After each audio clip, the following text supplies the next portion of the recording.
like that and you're losing by double digits, it's looking rough. You can't rely on a 39, soon to be 40-year-old basketball player to carry you in the playoffs. And that's why they haven't won in the last couple of years. And we know it's LeBron and we expect it, but he's 39. This dude, compared to other 39-year-olds that played in the NBA, they were coming off the bench averaging 2 points. Welcome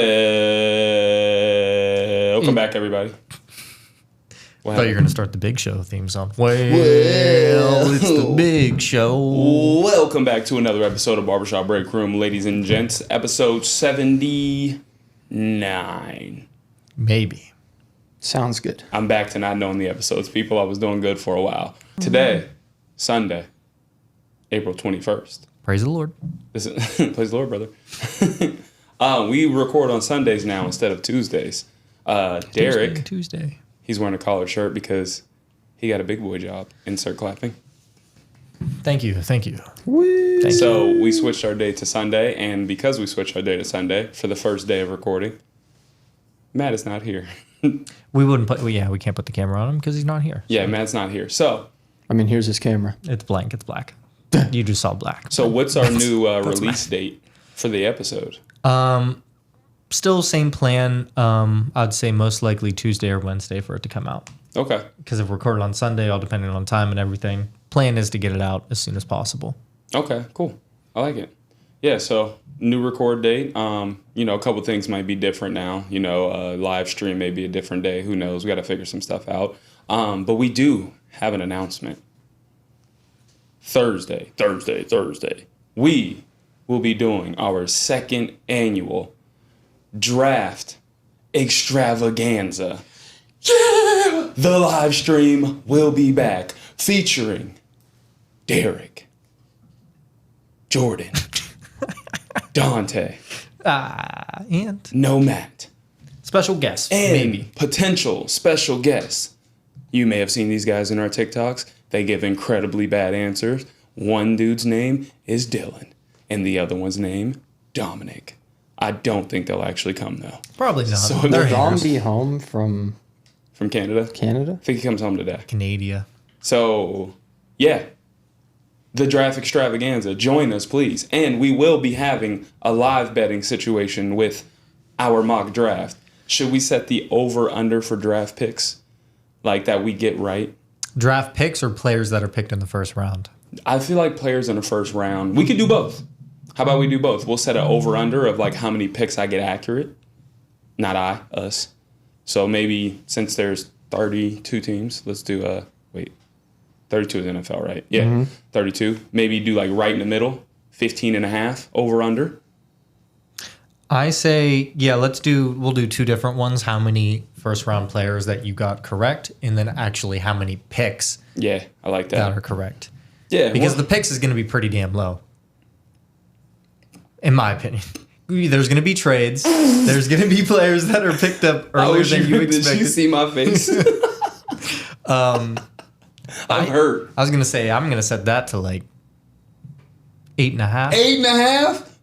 You think he only got 8.5 picks right? Maybe. Fine. I like it. Actually, fuck it. No. Take my over. 11.5. All right. 11.5. Take the over. That's Derrick's special FanDuel pick. Okay. Logging into your FanDuel. It's going to be Lock there. it It's in. going to be a...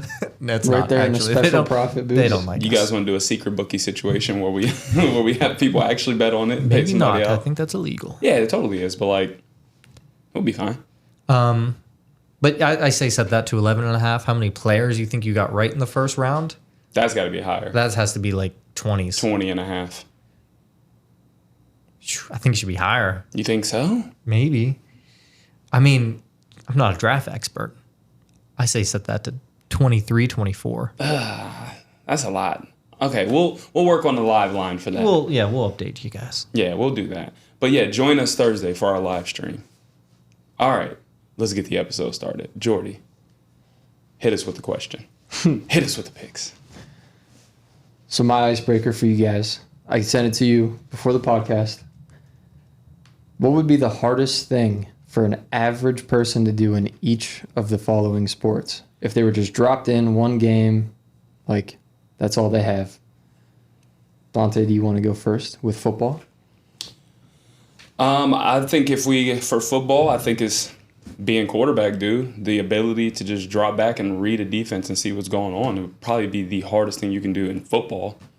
But you want me to say like what I think is the hardest out of all of these sports, or just stick with like the hardest thing you can do in football? Well, in football, we'll go around. I think we're just gonna Yeah. we'll do football first, do a round, then we'll go. Okay, I just want to make sure Yeah. I interpreted the question Yeah. right. Yeah, Yeah. I think it's got to be quarterback, dude. Like just looking at the defense and like being able to read if it's a blitz or if they're going to drop in the man, if it's a zone. Like, dude, like I mean, there's quarterbacks who come into the NFL to play Yeah. their whole life that don't know how to read defenses. Absolutely. Didn't they say Pat Mahomes didn't know how to read defenses when he first started? Yeah, he said, "Yeah, I just don't."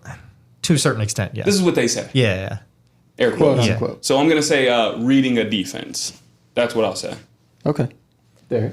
I mean, I have it down right here. Jordan can read it. It says reading a defense. Yeah. It does Exactly. indeed say that. Yeah. Reading a defense. So, I mean, an average person, like let's say you put me in there, I think it's been easier for me job to play quarterback than it is to play left tackle. Because I'm Yeah, now a we're buck talking 60. You know what I Yeah. mean? But for an average person mentally, and you're like, hey, go in, they give you the play call, right? It's not called 44 veer, right? It's not just a simple name. They give you the X route, the Y route, what the offensive line doing. Is it a run play? Is it a pass play? Checks, things like that, calling audibles. Dude, they ain't doing that. Right. Like you're sitting on the couch, you playing Madden, that's not going to help you very much when you're putting in a real game. I throw mad picks in Madden, bro. I couldn't imagine in a real game. Yeah, imagine actually having to throw the ball too. Right. Nah, I couldn't. I think it's reading the defense absolutely for football. I mean, for a player, it's probably pretty fucking hard. I don't know if this is yours, but playing cornerback and trying to guard a receiver. That Okay, would definitely so- be. Go ahead, Jordy. Go. That'll go into mine. Obviously, I think that reading a defense, playing quarterback, like the all-around position would be the hardest for one game. But I think in terms of like outside of that, getting open on NFL corners as a wide receiver has got to be up there too. I know 100%. playing corner and stopping a receiver, but you can rely on maybe a bad pass or the dude to drop it. If you're the receiver and they're like, hey man, you just got to get open. Good fucking luck. Jalen Ramsey covering you, bro. Good luck. Yeah, like imagine like the average person. So for people, I'm 6'4", about 192. A physical corner like Jalen Ramsey pressing me.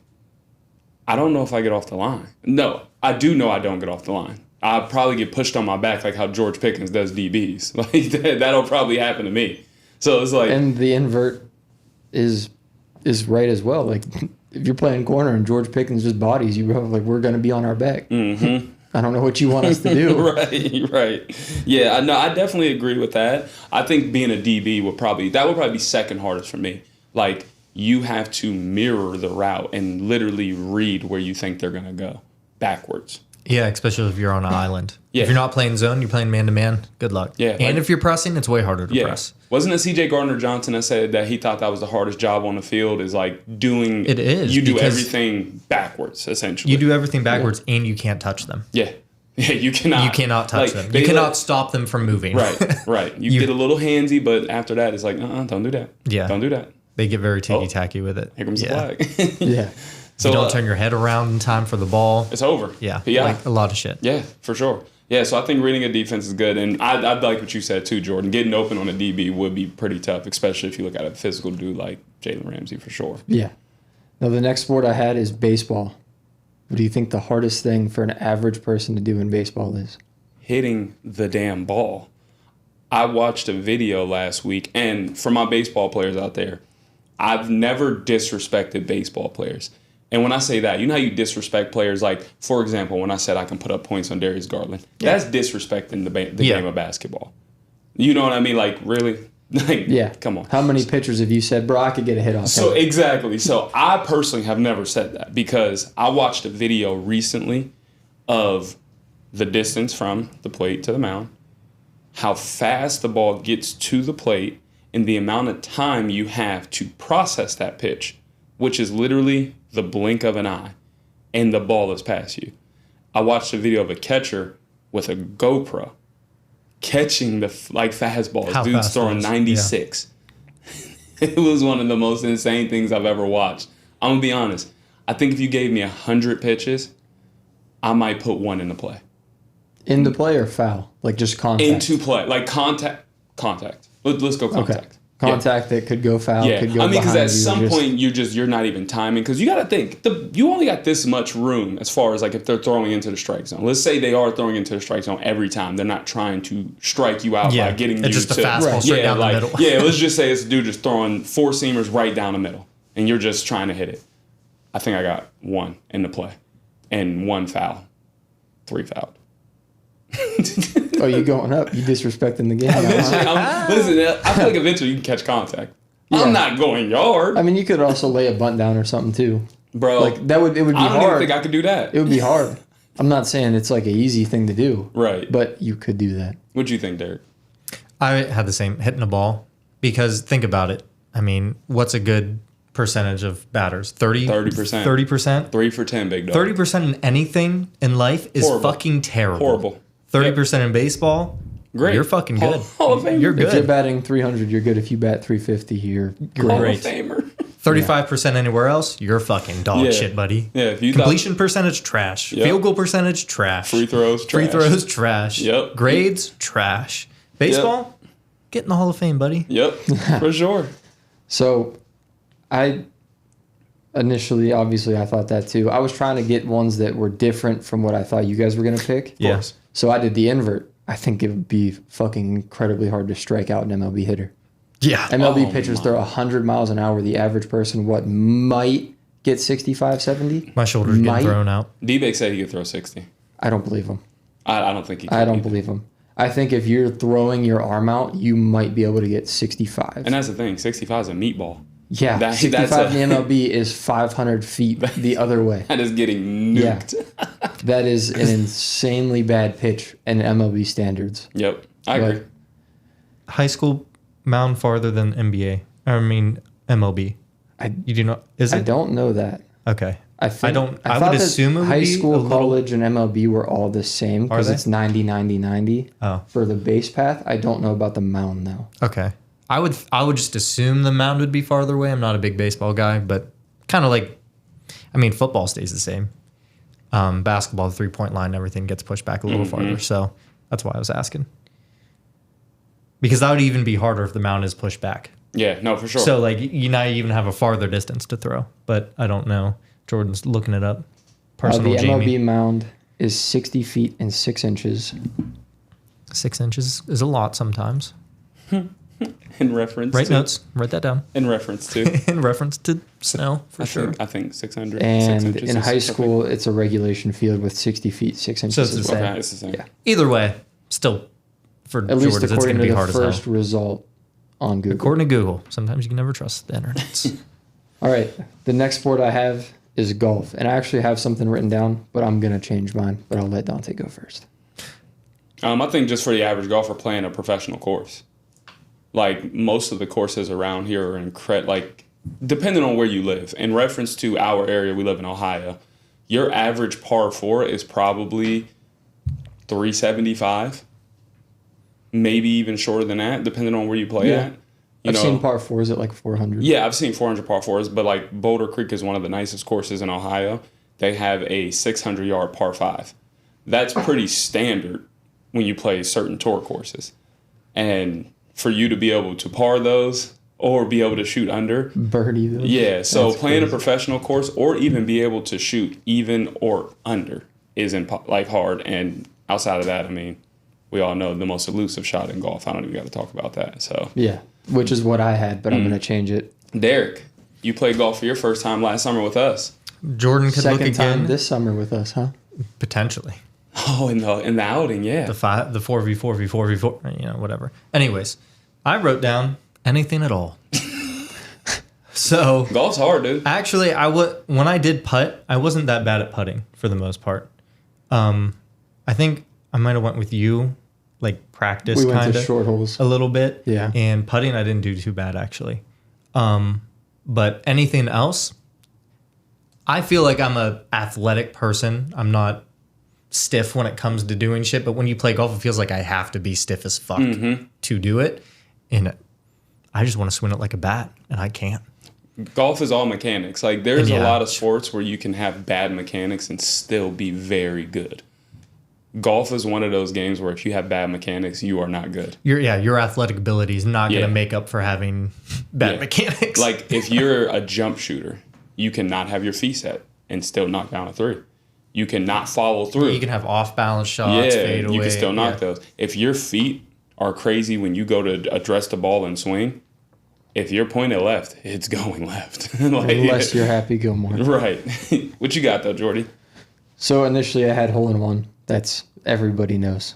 Even for a professional golfer, that's probably the hardest thing to accomplish in golf. Mm-hmm. But for an average golfer going out and just having fun or playing in a tournament, the hardest thing for me looking at it has got to be like knowing what club to use when. Yeah. When you're in the middle of a fairway and you're looking, say you don't have a rangefinder, you're just a regular dude out for fun. You don't know how far that hole is. Is it a 9-iron? Is it a 6-iron? Is it a 7 or an 8? I mean, everybody hits their clubs different. I feel like knowing you personally and knowing what you have in your bag is a really hard thing to kind of learn, especially if you don't golf and you're going out your first time. No, I agree with that. Yeah, that is tough. That took me a long time to learn. Is like learn my club distance. That's I definitely still don't tough. know mine. You got to write it down. I just pull out a 9 I don't know iron. mine I'm like, either. well, You literally have to write it down. yeah. And then it matters. Like Phil Mickelson broke down, like if it's cold. Like if it's cold, you got to club like up because you're not going to hit a 5-iron flush like you normally would if it's hot out. So then you might want to hit like a 4-iron or like a hybrid or something like that. Yeah. Like you got to factor that in. Nerds. If it's dry out, if it's wet out, you're not it's going to get the windy. same roll. Yeah, like there's a lot that goes into There is a the lot of right factors. club. If you got a hard out on, Ah. that'd All probably right, the change next it. sport that I have is basketball. And I think you can go a lot of different ways in this, but Dontea, I want to hear what you have first. Jordan, you want to say that one more time? Just whenever I click it up, you said next sport, and it was still on Dontea.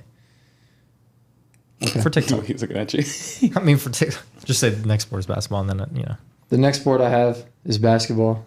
Dante, I feel like you can go a million different ways with this, but I'll let you go first. Ah, man. You were a basketball player too, so I feel like it's hard for you to look at it. Yeah, I mean, like, cause I was great at everything, to be honest. So, like, if you don't have an answer, I have an easy one, I think. Yeah, go ahead, Derrick. I want to hear what you got. So for an average person, I think this is a situational one. So this one isn't very basic. It's dribbling out of pressure. So full court press, either you're inbounding it or you're getting the inbound. Trying you to take it either up court or trying to find that outlet. I bet you the average person cannot do that. Okay, like so- an NBA player, you got Pat Bev and anyone else on the other side pressuring you. Yeah. And you have to dribble out of that pressure. Most of the time, average dudes can't even dribble. Now try and imagine trying to dribble while Pat Bev's trying to get your shit. Yeah. No, I get that. Because I think shooting, everyone can hit a shot. Because you see some whack dudes with Joakim Noah type shots, and they sometimes go in randomly. So Yeah. they're going to have spurts of random shots that go in. So I do agree with that because you've seen some lucky shots go in, but like I would say like I want to say like knocking down like a game winner, like time winding down a play is ran Like for your you clutch and is like being- to be clutch in the moment because like I think people truly underestimate like now these are professional athletes so I can't speak for them but like the anxiety you get like some people have different types of anxiety, you know what I mean? And like knowing that to go on 7 seconds, you always start the final play with 7 seconds left. That's when you go. So whatever the inbound play is, you see the clock 10, 9, 8, and then once it gets to 7, to know, like, okay, I'm going to take this dude off the dribble, I'm going to call for a pick and roll, whatever, and then try to knock down that game-winning shot. That clutch moment, there's so many factors going into your mind. Am I going to pull up from 3? Am I going to step in and shoot a mid-range? Am I going to go all the way to the hoop and try to get fouled? Like, am I going to kick out for an open 3? Like, there's a lot of things that can happen in that moment. So I think, like, going into a clutch moment, like final 8 seconds of a game, making the play or making the right play is probably one of the most hardest thing you can do in basketball. I think even on a fast break, dudes would get anxiety and just be like, blow the layup. Oh, yeah. So, I mean, kind of we all have the same thing a little bit. It's all mental Just for the pressure. basketball. Yeah. It's like the pressure / mental part of the basketball. Yeah, for sure. Mine is slightly different. I have defending. I mean, yeah. How are you going to stop a dude that is way bigger than you Yeah. and he can pull the ball up from anywhere on the court and knock it down? Hey, it don't even matter if he's way Imagine bigger trying to than stop you. Luka.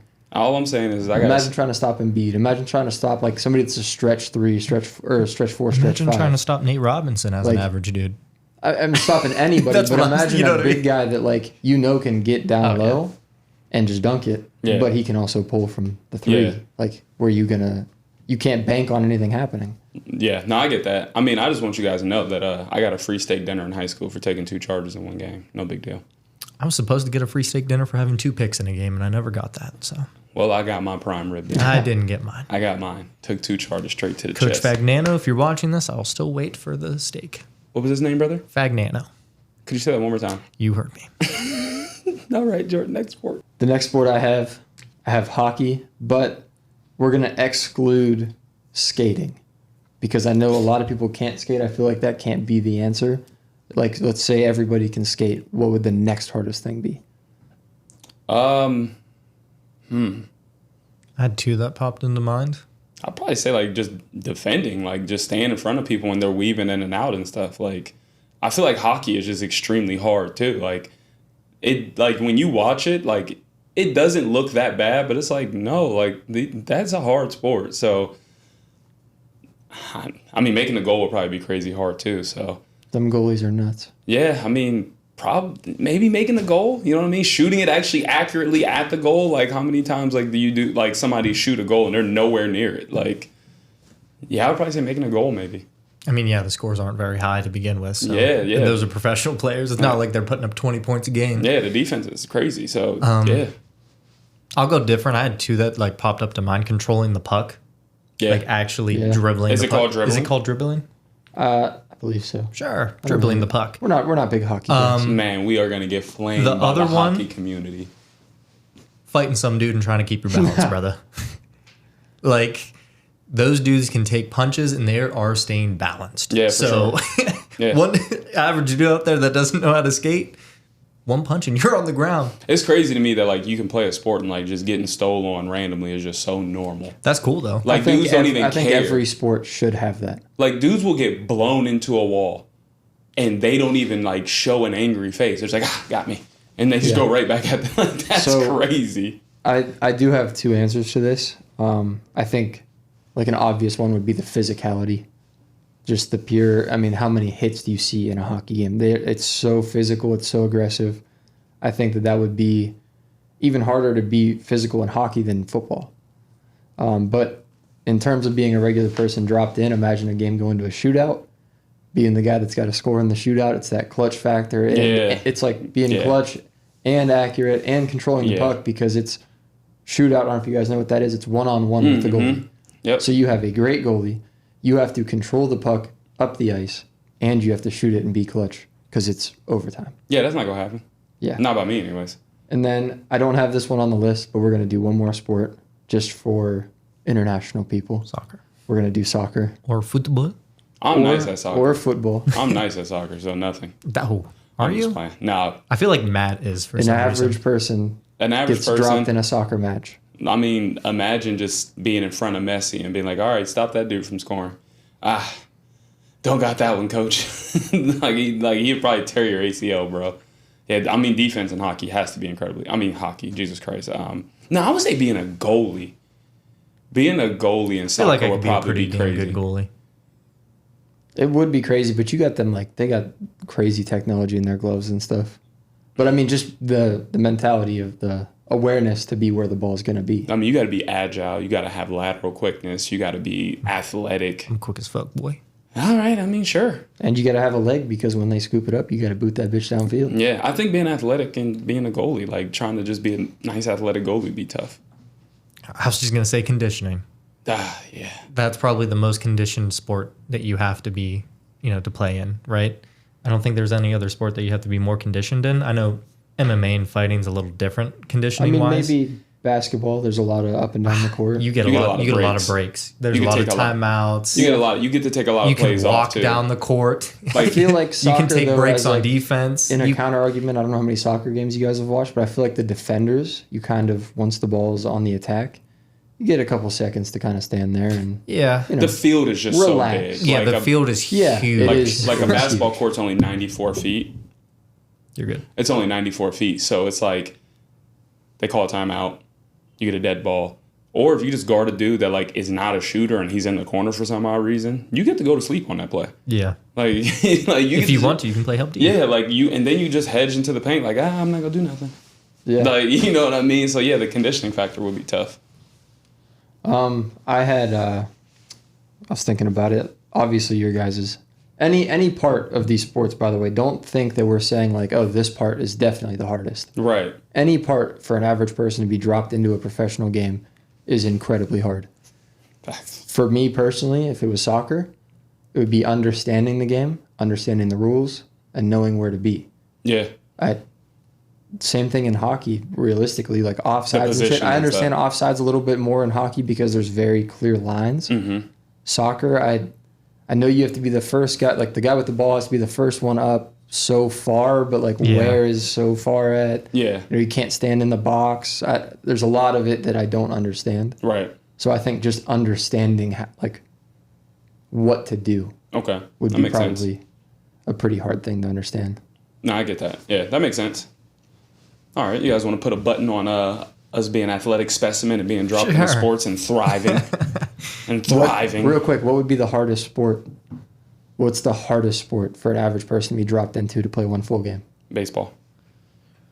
I think you underestimate how fast the ball comes off the bat. And, like, if you're not right field, you know what I mean, like outfield, even just depth perception of being able to track the ball when the sun's out. Like, we watched Jazz Chisholm smoke 2 routine catches in the Marlins game a couple days ago. So, I would say baseball. I'm going to not say baseball for this fact. I'm going to say hockey because I don't think the average dude can skate. Okay. For the most part, or skate that well. I know baseball, I think the hardest thing to do in sports is to hit the ball. In all sports, is to hit a ball. But they can still walk with their legs. They know how to walk and run. You know what I mean? So they're not going to be helpless on defense. And I know they have to like throw the ball. Right. But I think throwing the ball to first, second, third is going to be easier than controlling a puck and trying to shoot a shot that way. Yeah. So I mean, at least they're able to play defense. Yeah. You put them in hockey, you're not playing with a guy. They're just there. Yeah, for sure. They're probably just standing there and falling over, getting back up, trying to skate again. They're not there. I mean, I've never ice skated before, so like I'm not gonna sit here and be like, nah, that's easy, bro. Like I don't know if that I could do that. For argument's sake, I'm gonna say football, just because you would have to obviously pick a position, but every position in a football game is crucial. Not every position in baseball is crucial on every play. Right. The ball might get hit the right field. What's the left fielder doing? He's just kind of hanging out. Okay, I get you. Yeah, so like, I'm for argument's sake, I'll say football. Football or football? Football. American football. Okay. Not mad at it. So where you want to go next, Derrick? We can go a little bit NBA playoffs since we had a couple games. Well, we're watching it live right now. Through. Clippers 34, Mavs 22, end of the first. Yep. And I know with that, the play-ins weren't done when we made our predictions for the last episode. So Thunder are playing the Pelicans in the West, and the Lakers are going to play the Nuggets. So we had one of those right. And then the other side of the East, you have the Celtics playing the Heat and the Knicks playing the Sixers. So if you want to start in the East or West, which do you prefer? Start in the West. In the West, so you want to first talk about game, the Lakers first? First game. Get it out the way. I mean, that was the first game played. So Lakers Nuggets, you saw, we talked about it. Lakers showed hope early on, and then the game of runs just happened to be in Denver's favor. Yeah, man, the Nuggets are just too good. That's just what it boils down to. I mean, there's many things you can point to, like when it comes to those games, but yeah, I think the Nuggets are just too good, dude. Jokic is, I mean, what he does to AD, and AD is one of the best interior defenders in the NBA, top 2 to 3. It's Gobert, him, and probably Wemby or Joel Embiid, whoever you want to put in that group. He makes him look like he can't even play defense. Yeah. Like, Jokic makes AD the way Caitlin Clark made Haley Van Lith look. Hopeless. Just like you're looking at your coach like, what else am I supposed to do? I just don't think the Lakers could string together 4 wins versus the Denver Nuggets. And they had LeBron playing out of his mind. Yeah, and that's the most discouraging part. Like, yeah. Like when LeBron's pulling up before the Second half was started. I mean, first half ended. It was 7 seconds left. He dribbled down court. It was tied, and then he hit the the patented what do they call it? The fuck you three. the fuck you three. Yeah, hit it, and he's feeling good. He's patting himself on the butt and stuff, and then they lose by what, 12? They lost by a lot, and I mean, I'll look at the stats now. He shot 10 for 16, so he didn't shoot a lot, but that percentage is great. Shot 3 for 5 from 3. For LeBron, great. Yeah, he played a great game. 60% from 3. 27 points, 6 rebounds, 8 assists, 1 steal, 1 block. If you have LeBron playing like that and you're losing by double digits, it's looking rough. You can't rely on a 39, soon-to-be 40-year-old basketball player to carry you in the playoffs. And that's why they haven't won in the last couple of years. And we know it's LeBron and we expect it, but he's 39. This dude, compared to other 39-year-olds that played in the NBA, they were coming off the bench averaging 2 points. Kobe's the only one that was on a terrible team that didn't even make the playoffs, just chucking up shots. Yeah, and I think Michael may have had some good games at 39, but other than that, he wasn't in the playoffs. Yeah. So were they ever the favorites, the Wizards? No. Right. It is wild, the expectations, though. Like, imagine 39 and this championship or bust. Yeah. Like, 39 years old, and you're the best player. He shouldn't be the best player on his team, but he is the best player on his team. They made it so AD was supposed to take the reins, and then LeBron supposed to be the safety net to control the offense and everything like that. But everything was supposed to be pushed through AD. And that dude can't stay healthy, and he's not. And he had a dominant first half, too. I think he scored 18 in the first half or 16 in the first half.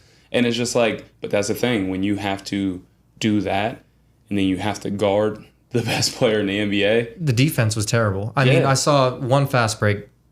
Gabe Vincent, AD, and LeBron in transition. Gabe, maybe it wasn't. It was, AR is on Jokic. And then AD's coming down. Instead of hurrying up and switching, they're right next to each other. Austin Reeves still stays on Jokic, and AD decides to stay around the three-point line and guard whoever the hell's right there. Yep. What happens there? Gabe Vincent, other side corner, is trying to play help D because he's anticipating the Jokic dump off down there. The guard throws it cross corner to Reggie. Reggie, corner three, bam, hits it. Like, and you gotta have better defense than that. And the Nuggets offense at that, with Jokic being able to bully you in the post, hit mid-range, hit floaters, hit threes, and then be an amazing passer, it's just tough to beat that. Like, you can't switch on him. You have to, and then you double him, and he hits a wide open knockdown three-point shooter in the corner. They have Jamal Murray, great three-point shooter. Michael Porter Jr., great three-point shooter. They have Caldwell Pope. Reggie Jackson was able to hit a couple shots. That, like, you know what I mean? Like, they have dudes who, they know their role, they do them well, and they play through Jokic, who seems like an unstoppable force. So, Nuggets in 4. Nuggets in 4. I mean, Reggie Jackson, that was his only three. That was Reggie Jackson's only three that I just said that he was sitting in that corner. Played 9 minutes, only three. I think they can win. I think they can win one game, but it takes a perfect game to win it. It'll take a perfect game, and you can't string together multiple perfect games. So 4-1 would be okay. Wow, they got one, but I don't think they get one, bro. No, I don't. D'Lo has to play better. I think they have he played Christian terrible. Wood on the team still, right? He's coming back. They play Jackson Hayes a lot because I think Christian Wood was hurt. He's coming back. Okay. So he's considered healthy to return. Does he make that difference? Nope. No. Nope. They need Dwight Howard. I think I don't know what I said before. I think it's going to be a sweep. Yeah. Maybe a gentleman's. They might sneak one, but if the Nuggets are minus 300, bet them to win this series. Yeah. Because that's 100%. A steal. Yeah. They're unless barring injury, but I mean.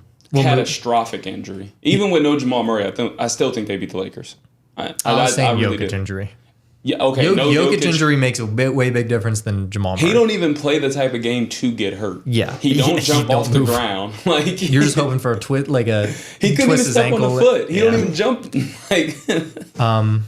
But we'll move on to the other West game. You had Timberwolves and the Suns, to where he's talking that shit to KD. I seen that. He said I loved it. One of his greatest moments ever, or happiest moments ever, is talking shit. Yep. Hey, I mean, he's proven himself. And they were the favorites, right? I'm pretty sure the Timberwolves were the favorites. Yeah. I think you and Matt said Suns, maybe. Did you say Suns are winning the series? Nope. Did you say Suns? Yes, he did. Okay. Probably. Because you asked the question of can I KD said win Wolves in a 6. series without, or Oh, yeah, you said no. and I said no. This Timberwolves team is very good. Because I know we were split 2-2. Yeah. And I had Timberwolves winning just because their team is just all around better and their play style is better. The Suns, like really any other KD team, is ISO ball. Yep. I gotta look something up real quick, but they dominated that game. And I did watch a good bit of it, but when you're watching the games, you're kind of in and out. Sometimes you grab a drink, go do this, go do that. Yeah, I was at dinner with I guess it'd be lunch, but with my mom celebrating her birthday. Shout out, Mom. Happy birthday, Mom. But off and on trying to watch the game. I don't want to completely ignore my mom on her birthday, just so I can watch basketball. But I mean, KD did what he always does, puts up points. 31. Devin Booker had 18. Bradley Beal had 15. Bradley Beal had a decent second half. Second quarter and third quarter, he played pretty decent. I mean, it was pretty much garbage time once the second quarter started. Yeah, I mean, and then Anthony Edwards is just that dude's just built different. He has a great team around him. Well, if Mike Conley might win a ring. If you look at the 120-95 box score, obviously it looks like a blowout, but you got closer than what it shows, I think. If you look at it though, Kevin Durant had 31. Devin Booker, he had a rough game. He only had 18. Anthony Edwards is a very good defender for people who don't watch basketball. First off, he's a great two-way player. Defender. But let's go to the Timberwolves. Rudy Gobert, he has 16 rebounds. 14 points. Okay. That's what you want from him. Karl Anthony Towns had 19 points on only 9 shots. Great. Okay. 7 rebounds too. Mike Conley, terrible game. 2 for 12, 0 for 3 from 3. You're starting point guard, 2 for 12, and you win. 4 points, but he had 7 assists. So. But you win by 25. Yeah. So, I'm looking at that box score. You look at the fact that Cat was incredibly efficient, 19 points on 9 shots.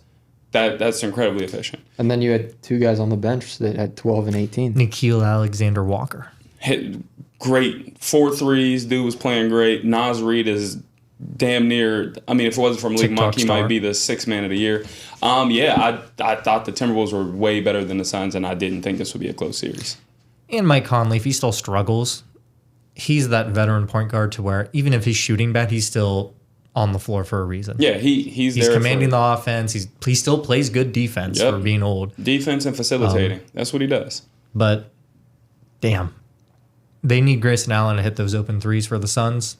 They need to space the floor a little better with that, and them to knock down shots for them to make it a series. But other than that, I mean, Eric Gordon, 21 minutes, 0 points. Do we think the Suns get over under 2 games? Do they win over under 2 games? I said in Can you put a half 6. on it? I would have to go 1.5 then. I'd say I'd hit the over. I would say over 1.5, but under 2.5. So you think? I'm gonna give it 4-2. So you think it's 4-2? I mean, Yeah. I said in 6 for the Timberwolves, so I think gentlemen's. 5-1 or 4-1. I do. Gentlemen's. Yeah. I think it's a gentleman's sweep. And I think right now, as we're speaking, Luka's trying to fight Russell Westbrook. So Fire. Shout out Luka. It was not Luka. I'm watching the game, but It was yeah, you're right. I just saw Luka talking shit. that was all the West games, right? Two West games, that was two all the East West games. So I mean, the other 2 East games, you can either go with the. We'll save the bet. Well, there's 3. I lied. we have had 3 East games as of right now. Oh, because Boston, 4:21. because Boston and Miami. Listen, let's not even talk about Boston, Miami. They don't have Jimmy Butler. Boston's the best team in the NBA. They were 14-point favorites going into that game. If they had Jimmy, it might be a little different story. Yeah, but it's other not than even that, it's not even worth the conversation. Our Cavs, our beloved Cavies. shout out Cavs. Hey, Darius Garland. You got something to say? You switching up? What? Come on, man. For the people who don't know, I have been born and raised in Ohio. I follow all Ohio teams except for college basketball. My heart lies with Kentucky because I played there. But other than that, the Cleveland Cavaliers is my favorite team. They have been my favorite team. But I will follow LeBron wherever he goes. He goes to Utah. Call me a Mormon, big dog. That's Let's crazy. do it. All right. So I am a Los Angeles Cavalier right now. It is what it is. But when LeBron comes back home, I'm back home. but I still watched the Cavs. So our Cavs played a good game. Yep. Donovan Mitchell did that bet hit. It did. 25 points, 3 threes. He had, I think 28 and 3 threes. I could be wrong. I think it was something like that. It did hit. I looked mid-game. It did hit. They played great, though, man. They look good. I know Darius Garland had a rough game, but other than that... He got 2 more points. It was 30 and 3 threes. He had a clutch 3 towards the end when the Magic were trying to make that push, that comeback. I think for the Cavs, their rotation, Max Strus, if he's not hitting those shots, if he's only giving you 7 points on 33 minutes, you got to give some of those minutes to Okoro just for the defense. Because Strus is really there for his shooting. Threes. Yeah. Threes. He's actually proven that he's not that bad at defense. But Okoro, He did 19 have 9 minutes. rebounds. Who did? Strus? Yeah. 9 defensive rebounds. He had 9 rebounds? Yep. I mean, Josh Hart averages like 8 rebounds right now, so... But I think I said this last week, maybe, that this game was going to be a very defensive scoring series, and it's going to be tough for both teams to put up a lot of points because both teams are great at defense. I think both are top 10 in defensive team percentages, or however they count that. But I watched it. I don't think the Magic really have it in them to win this series. They're young. Yeah. I mean, the Cavs are also young, but a lot of people forget Donovan Mitchell has spent every year of his career in the playoffs. Yep. When he was with the Utah Jazz, they made it to the playoffs. I could be wrong. Could be one of them times. You guys can fact check if I think you he want. went rookie year too. But I'm pretty sure Donovan Mitchell has spent every year of his career in the playoffs. That is veteran presence, technically. And if you go to the Orlando Magic, who is their veteran presence? You got Gary Harris. I mean, he was on with Denver. He played with Denver. Yep. You got Gary Harris, Joe Ingles, that really never made the playoffs, and Joe then Ingles was with them in Utah for 3 seasons maybe. And then other than that, Jonathan Isaac would be like the longest tenured. And he's missed so many games. He might as well be a rookie. Yeah. So he's good. Jonathan Isaac's good, but it just his injuries. He's hurt every year. So But, I mean, you can say the same thing with the Cavs, though. Yeah. None of them really made the playoffs besides Strus with the Heat, Mitchell. They made it last year. Yeah, but they got They bounced gentlemen in the swept. first. Yeah, they got bounced in the 4-1 first or round. something. I don't know what it was. Yeah, and I'm trying to think. I don't think there's anybody else really. But you get Donovan Mitchell for this reason. Yeah, I mean he's a vet. He was supposed to be a superstar, and he's supposed to carry you that way. And 30 points. so far, he's doing it. Yep. Prove me wrong, Donovan. I hope you do. Outside, I know this is has nothing to do with the playoffs. Outside of Tristan Thompson, who doesn't really play, is there anybody on that team that played with LeBron? Like in Cleveland? No, I didn't think so. No, there was no none one. of them. Colin Sexton would have been, but they Yeah. traded him. Because you remember he was like, "Braun, let's get a championship." And After he got drafted, and then he left. He said, "Nah, then he I ain't left. fucking going there." That's like 2 weeks later. Yeah, like we knew that he wasn't going to Yeah. go back. If the Cavs didn't sign a star, Right. he wasn't going to go back. Did you guys catch the New York Knickerbockers play the Sixers? Did you guys catch You mean that game? Donovan Mitchell's team next year? I've been saying that, but yeah, that team.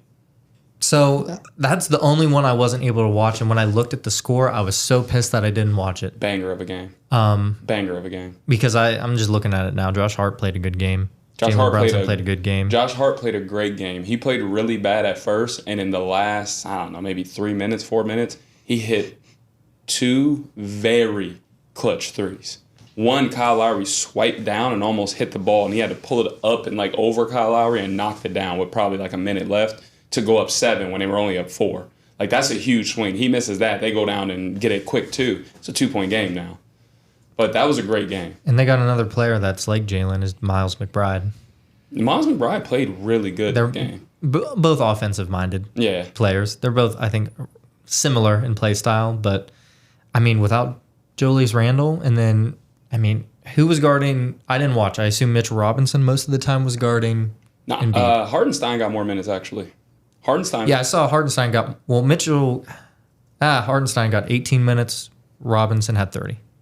Okay. So I take was that just back. looking at that, I was assuming that Robinson was on him most of Yeah. the time. That's probably why. Embiid played 37 minutes.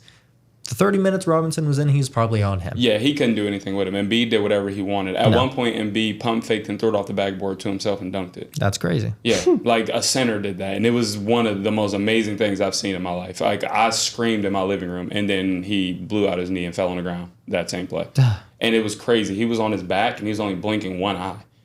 So I seen that video. It was that crazy, weird. bro. Was I'm that like, did he that get- was actually live? That Like, was the same play. He threw it off the backboard, yammed on this dude's back, fell to the ground, and collapsed, and was just like, I'm serious. That's not funny. So but I laughed. I've seen He the came video. back in the game after. I've seen the video of him like blinking with one eye on Dude, it was Twitter. crazy. But I thought it was like AI. Like I was Nah. like, no way that he really was just down there fucking winking at people. Watch that live. Me and my wife were like, what's going on?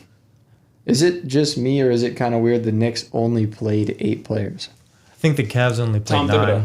Yeah. Top Thibodeau. If you know anything about Tibbs, he burns out his star players. That's what he does. Oh yeah, D Rose. Yeah, Wow. yeah. But like that's Tibbs' rotation though. He only goes Yeah, like 8 D-Rose. deep. Like that's just how he plays. So yeah, that's his offense. I know that the Cavs. You said they only had 9. They only had 9, and their 9th dude only played 4 minutes. So Yeah. realistically, that's an 8-man It rotation. was just too. weird seeing like only 8, I guess. So I think I it's. mean, the fair. Knicks don't have that much of a depth. No, they That's don't. they're- that's really all they have. When their 3 players in the bench were in the game, their plus minus was plus minimum 20 for each player. 20, 27, and 37. That's good. The one thing I was going to say before, I didn't watch it, but just looking at the box score for the 76ers, you had Embiid with 29, Maxey with 33, Lowry with 18. Lowry played good. Those are, looking at it, look like they all had great games, and you still lost. Tobias Harris stinks. Yeah. Did you see his burner account? I did not. Nicholas Batum, same thing. He's just there kind Fuck of, Batum, man. I knew he was gonna say it. but He played I'm- 26 minutes to hit 1 3-pointer. yeah, I'm looking at it and I'm With 2 wondering rebounds. what else do they need to beat the Knicks? And I'm surprised. You look at the Knicks, I just show you the box scores. You don't add up the points or anything like that. You're looking at it. 76ers, it looks like they had a better game with their star players than the Knicks. Well, they were actually not blowing them out, but I think they had like a 13-point lead very early. And then the Knicks, rallied back, and then the Knicks went up big, and then Philly rallied back. But for Philly, their offense consists of Joel Embiid ISO or Tyrese Maxey pick and roll with Embiid. Tyrese Maxey is amazing. I mean, the dude is so quick. He can get to the hoop. He proved himself this year for sure. Listen, Kentucky stand up, another one. Duke and hoop, simple as that. And he did everything he could, but other than Embiid and him, they don't have anything. Like losing James Harden, Ben Simmons, like if you could have had just one of those guys and Ben Simmons was who he was before, it would've that's a been championship great. caliber team. Yeah. But losing those guys and like what they gave up in the situations, it's like it killed that team. Like they've got nothing. I mean, their third best player is Tobias Harris, and like on his best day, Kyle Lowry, maybe. I mean, and that's the thing. You chose him over me? Well, how old is Kyle Lowry? He's 36? old. Yeah, I mean, He was done after the championship with Kawhi Leonard. And, did you watch the whole game? Do you know? yeah, almost the entire Do you game. know? Yeah. I'm going to ask you this question.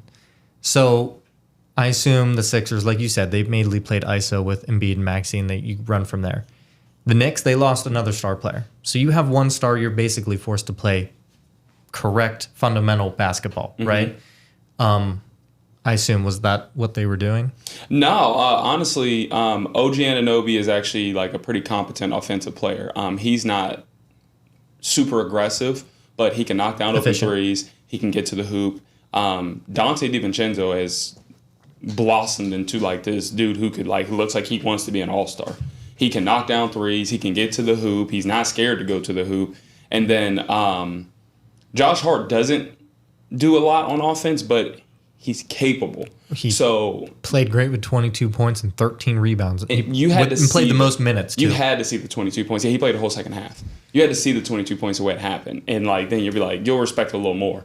But yeah, I mean, Jalen Brunson is the heart and soul of that offense, and he does a lot of ISO stuff. But like those other dudes complement Jalen Brunson very well. I mean, and you might be able to credit that to they played in college together. Yeah. Like 3 of those dudes were on the same Villanova team playing under a very good coach in Jay Wright. So you could probably credit it to that, to be honest. I was going to say, you look at the roster and you just think that it's going to mesh well. Yeah, and it ain't a sexy roster. But if you got to pick a winner of this series, who are you guys going with? I guess it's on me. That's on me, baby. Even though Knicks got game 1, I don't know who's favorited right now or anything like that. But I dropped my phone. I'll wait. You're good. All right. I would probably say I'm going to go 76ers. Okay. I just think they have more star power, which I don't think that's an argument. Did Embiid look healthy enough? No.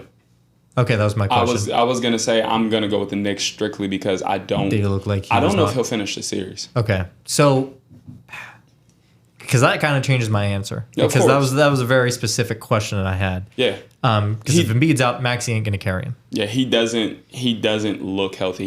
You could tell his wind isn't there yet. I'm not gonna call him out of shape, but he missed months because of injury, so he's getting back into NBA shape. But he went down with a knee injury again. He came back in, but I'm going to play both sides. I know it's terrible to do. If Embiid looks healthy and he plays, I don't want to say plays good because, he's the star player. Mm-hmm. Sixers are going to win the series. Yeah. If he's hurt and has to come out and he's not who he is as the Embiid that we know, MVP Embiid, I got Knicks in 6. Okay. Jordan. How much time of this game did Embiid miss? Like he played 37 minutes. I know he played 37 minutes. He didn't go out long. Okay. Yeah, he didn't go out long at all. So the main difference for me is like the Knicks had, I know that I said they only had 3 players on the bench. They had 42 bench points to the Knicks 7. Mm-hmm. Like that's... Yeah, your bench showed up and they still lost. That's pretty crazy. Mm-hmm. The Knicks only goes 8 deep. So who came off the bench for him? For the 76ers, you said they put up how many for the bench? The 76ers put up 7 points. Oh, they did. Okay, they did. Okay. For some reason, I thought you said 76ers put up that Robinson many. and Bogdanovich. Yep. Put up 42 combined. Josh Hart starts, right? Yeah. He's listed in the starters, yeah. Yep. Okay, I thought he came off the bench. Because that's very ticky-tacky with coming off the bench, too. Because you can have a starter in there for 5 minutes, and then you have... someone come right in and play still more minutes off the bench than a starter did. Yeah. Oh, yeah. Hartenstein was technically the starter. And played less But he minutes. played 18 minutes and Robinson played 30. Yeah. So matchups and, however you want to run those subs. If this is how their rotation is going to be for the series, I know 42 points. That might be the most points they get off the bench the whole series. But I'm looking at the 76ers bench. They don't have a bench. They don't. They don't have a team, Their bro. guys, their only bench player that played meaningful minutes, it looks like, was Batum. He played 26 minutes, 11, 3, and 11 for the other 3 guys. And what? I'm going to take the Knicks. I mean, those. If your bench is going to play that well, I don't watch NBA, but just. You got to stop saying that. If it's all around your players that are coming into the game off the bench are playing better than their players coming in off the bench, as long as your starters can keep it close, the bench is going to win you the game. For sure. Even those 3 bench players, you got Buddy Hield. Buddy Hield didn't play well He could be like an asset for any team. At least a couple years ago, everyone would want him on your team. Even last year, he was playing really good. He's just not, I don't think he meshes well with this team because it's not like Tyrese Halliburton he makes everybody better. And then you have Paul Reed. He's a viable big. He's just pick and roll, play defense, right? Yep. Whatever. Then you have Cameron Payne, which Cameron Payne last season, was it last season for the Suns? Nah, that was like 2 seasons ago. 2 seasons ago? Shit, maybe 3. And he kind of carried them a little bit. So as a bench player, you got Buddy Hield and Cameron Payne. They should be able to do something. I know they didn't play. They played a combined 14 minutes total between the 2 of them. But yeah, like Jordan said, you have to do something with the bench. 7 points is not... You lost by 7 points. Yeah. I think the Knicks win this series. I just don't think Philly has enough, and I don't think Joel Embiid can finish. I don't think he'll finish the series. He's hurt. You can tell he's hurt. So, all right, let's put a button on playoff talk. Yeah, we talked a lot about that. We did. Between one game. I know. I do want to say right now before we get out of it, there are 2 minutes and 43 seconds left in the second quarter of the Clippers-Mavs game. And the Mavericks have come back. The Clippers are 52-29. Yep. Wow, they've only scored 7 points since your last update. Tim That's Hardaway crazy. shooting free throws for me. Yeah, second quarter, Mavs have 7, Clippers have 18. Okay. So. Wow. Right. So, fight night. Keep talking. I'm going to go pee, but I know you guys... We both watched the fight. You guys both watched it. You can carry it for We a all little bit. did. All right. So, last night, we saw Devin Haney and Ryan Garcia fight. And I'm going to go ahead and say first, I thought Ryan Garcia had no chance.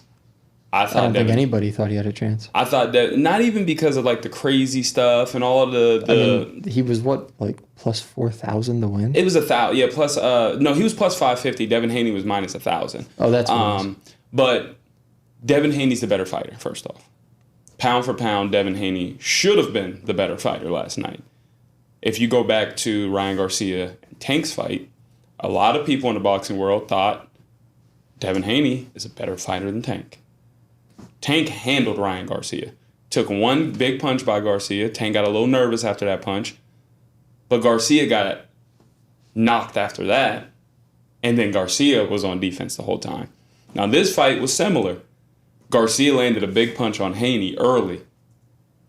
Haney did land some meaningful punches, but not enough to put him down. And Garcia never backed down because once you take somebody's biggest punch in the fight and they don't put you down with it, you're not that scared anymore. No. Tank put him down. And he was like looking up at him like, oh, shit. Like, that's what that feels like. I'm going to back off. Yeah. He took a big punch from Haney and was like, that's all you got? So, kudos to Garcia, bro. I'm going to be honest, bro. He whooped Devin Haney's ass. I know the scorecards may not look like it. I watched with my own, too. He whooped his ass. I think he whooped his ass, bro.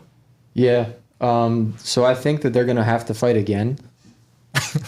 As I was sitting down. I think they're going to have to fight again because Garcia came in overweight. Mm-hmm.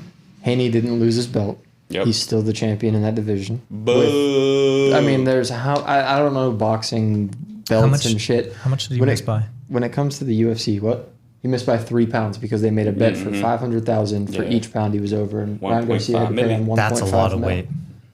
I'm not sure how the belts really work in boxing. There's so many different belts, and Chugged a beer. like UFC, you have one belt for each division. There's one belt. If you are the best heavyweight, you have the belt. Did you see his post fight, like his press conference after? Mm-mm. He was talking. Like, he was like, I went out, I drank every night, I was partying, and I still beat him. Yeah. So Ryan Garcia did this for everybody with CTE.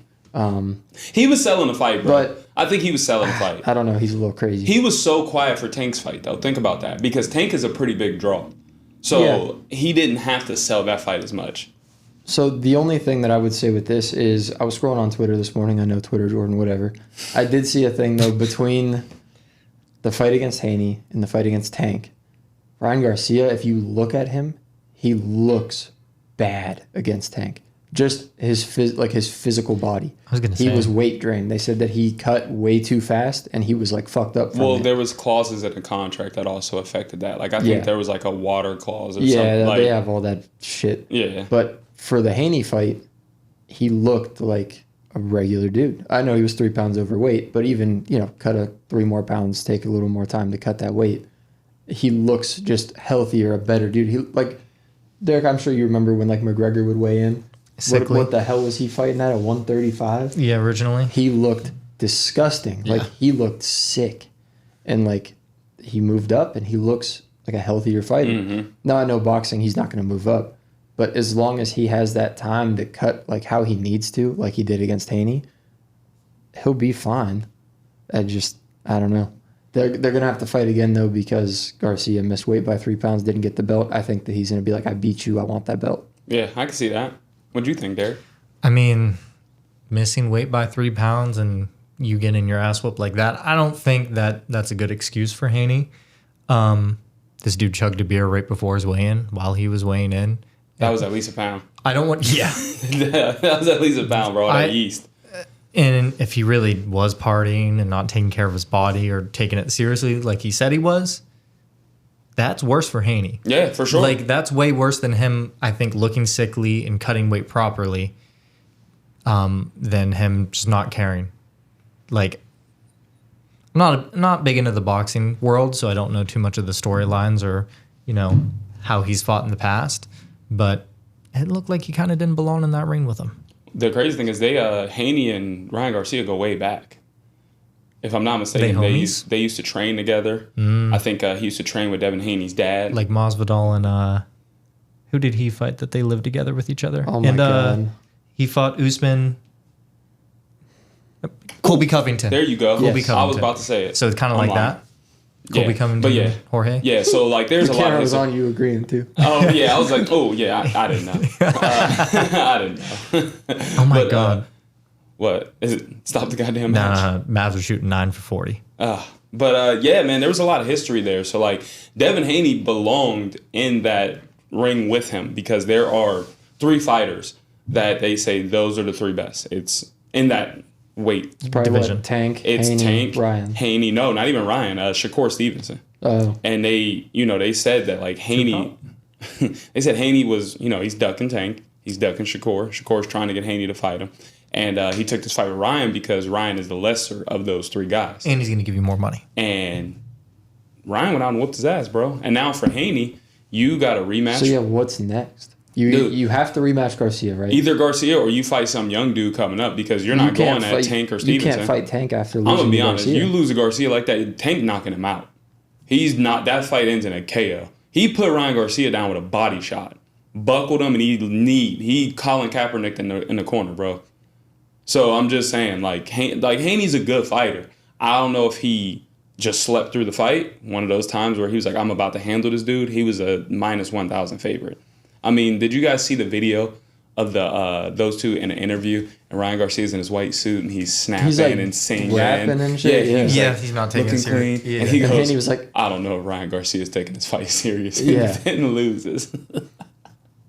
I don't know, bro. Did you see them before the fight though? Yeah, I did. The pre-fight in the locker room. Yeah.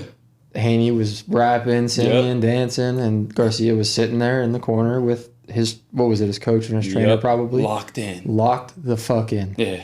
So, I mean, up until the fight, all the antics, whatever. But when it's time to go, who's ready? And he delivered. He looked more ready when it was time to go than Haney.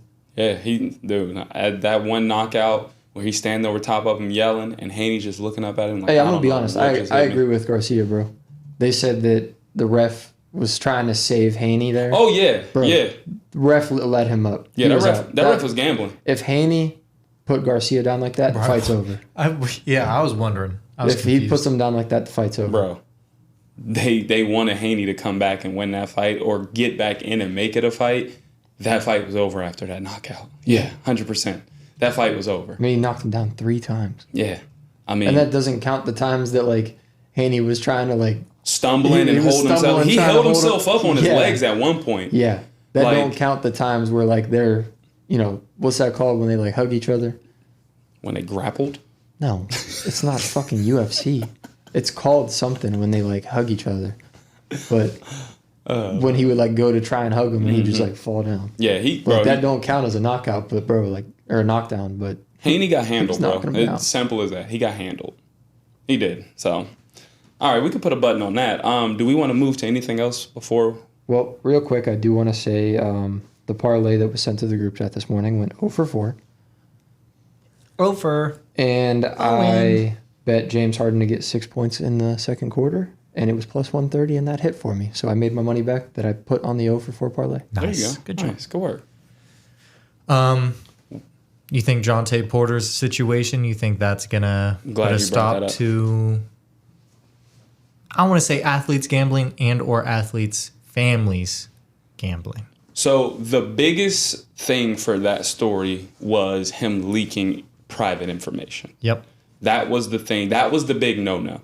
The gambling, obviously, was the problem, but it was the leaking starting lineups, players who would be out and stuff like that was the big issue. Yep. This permanent ban, yes, I think this will prevent some of those people from gambling because, for $22,000, he essentially lost his entire career. Yeah. And now he's a meme.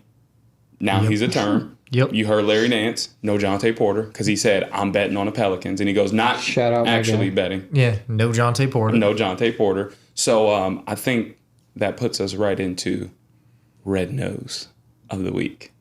And I think it goes. Devin Haney has a great case for it.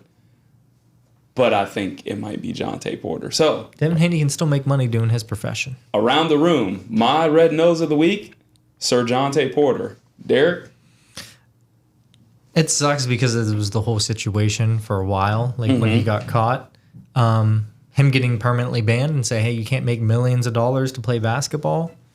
Yeah, I think that's red nose worthy because I think at least what's his nuts can still box and still make money that way. So And the fact, my dude placed a $15 bet. What you doing? 15? I didn't know it was His a bets $15. ranged from 15 to 20,000. That was the lowest bet was $15. Didn't he make like a 20,000 or 10,000 like parlay? He only profited 21K. 21K. He lost $1,000. He gambled a total of 22K and lost. That's what I'm saying. Technically. Yeah, that's what I'm saying. So He was in the red. He lost money to get banned. Yeah. Okay. You got banned and lost money. We're going to take the red nose from over here. There you go, Yeah. Jontay Porter. Like, I think that's Red Nose of the week. But I definitely think they will, what Adam Silver did, I definitely think they're going to stop people from wanting to bet on themselves or against themselves. So the one thing that I wanted to bring up is when it comes to betting, like a Pete Rose scenario. Mm-hmm. Pete Rose never bet against his team. He never bet player. Obviously, I don't even know if player props were a thing. Probably not. But he bet for his team to win. Mm-hmm. Do you think that players should be allowed to bet, like, just money line my team to win? You open up Pandora's box then. Because if they don't think bet, so? do you think they... If you allow them to bet anything at all, they're going to do other things. Yep. Yeah. I mean, like what Kyrie if is they going to had, like, smack a- Luke on the butt and say, I need 30 out of you tonight. But what if they say, like, okay, no player props, you get, like, a FanDuel player version. Money line? And it's only money lines on your teams. You cannot bet on another team. It's only your team. If you think you're going to win tonight, you can bet on your team. So I think the great question here is, especially for TikTok, should you be able to bet on your own team to win, a la Pete Rose? I mean, it doesn't harm anything. It makes you go harder. It makes the game more competitive. But Imagine LeBron putting $1 billion on the Lakers to win. A bill? I have to say no. Like, I feel like you just cannot allow these dudes to gamble at all. You know what I mean? Because even then, on the other side, they may know that the other team's best player might not be playing tonight. They may know that information before books do. Exactly. They're friends. I don't know, man. If Books- LeBron and Draymond Green are talking before the Warriors game and Draymond texts LeBron, hey, Steph got this little nagging ankle injury, man. I don't think he's going to be really 100% tonight. Yep. Lakers money line. Yeah, That's okay. where it gets Yeah. sketchy. That makes sense. That's where it's like, because they have inside information. These dudes are friends, bro. The banana boat was a thing. Yeah. Like, Yeah. What do you think, Derrick? Should they? I don't think they should be able to bet because you're going to be able to see who bets. And let's say a couple players on a certain team don't bet that night. You're thinking they're going to lose, and that's just going to change up the whole Vegas betting scenario. And what if I text you like, hey, I got $2 million on this game. $5 million. Let's up the stakes. These are very rich players. What if I got $100 million on this game? Hey, Maybe not 100 mil, but even $500K, $1 million just on a random regular season game, and you tell someone that you have that on your own team, there's going to be a lot of people that trail that and think that you're going to win too. what if you talk to the other team though? Like I said, and I'm like, hey, Draymond, play bad tonight. I got an extra $1 million for you on the side. But what if Draymond says, but bro, I got $1 million on us? See, that just Now can it's of worms. David and Goliath. Don't let it go. Sweet. No Now betting. it's But I feel like it just, it'll make it too dicey. Yeah. Okay, I can agree with that. But one more question. Should Pete Rose be allowed in the MLB Hall of Fame? Yeah. He was only bet on his team to win. Yeah. Yeah. Yeah, bro. Derrick? For sure. Yeah. He definitely Yes, should. Pete Rose should be in the MLB Hall of Fame. It's bullshit that Shohei Ohtani got to walk skate-free out of his and Pete Rose. He got needed banned for he it. needed a better fall guy. Yeah. And to not be able to speak English. Well, hey, white guys that speak English can have translators. All right, everybody. And that is it for another episode of Barbershop Breakroom. Appreciate everybody for watching. Yeehaw. Goodbye.